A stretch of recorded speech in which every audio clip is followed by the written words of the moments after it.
Hello, my name is Ruben Martin. I'm a senior at Tarleton State University, majoring in kinesiology. Today we are at Ruben Martin Training Center in Burleson, Texas, and I'm going to explain the movements of the calf raise.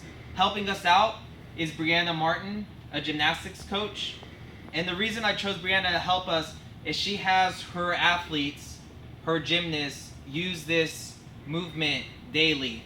It is important for a gymnast to be able to explode from their calves into a tumbling pass, and also to have the endurance of the calf to hold toe points, to be able to spin on the beam or on the floor. So, thank you, Brianna, for helping us today. In order to do this calf raise movement, you need an item where you could stand on it and your heels are not touching the ground. So anything could be used. Today we're using a throwing dummy. Once you step on to the item and the heels are off the ground, you will let your heels hang down.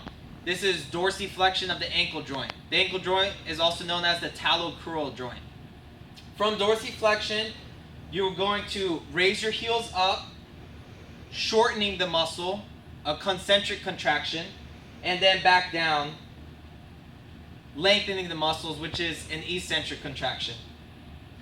So raising the heels into plantar flexion, lowering the heels into dorsiflexion, and repeating that process until the calves fatigue, or until you complete your amount of reps and sets. Thank you, Brianna.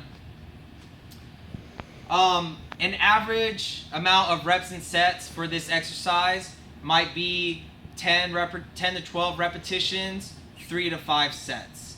The calf is a muscle that fatigues very easily, and you really need to progress into the doing a lot of reps and sets with it.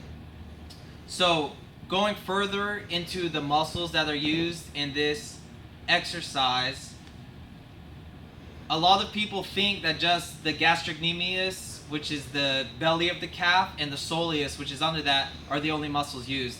However, those muscles are only used in the plantar flexion along with the tibialis posterior.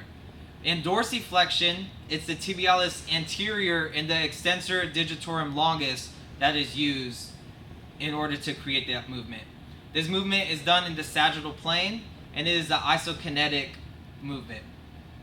There is a strength shortening cycle involved, which is when there's an active stretch of the muscle followed by an immediate shortening of that muscle. So now that you know a little bit more of the calf raise, I'm going to take you through some of the progressions that could be done to make this exercise a little more difficult. So, Brianna, if you would step onto the item with one foot. So using one foot down in dorsiflexion and raising into plantar flexion, this can be a progression, making the exercise more harder. Okay, thank you. As with one leg, you're supporting more weight on it.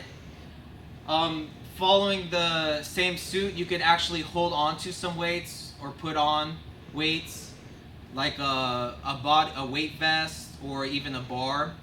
And another progression of this exercise, Brianna, if you would step on the item, is to increase the speed. So instead of going a slow controlled motion, you could go up and down fast as such. And thank you. Okay, this was the calf raise. I hope you learned something, and we'll catch you next time. Thank you.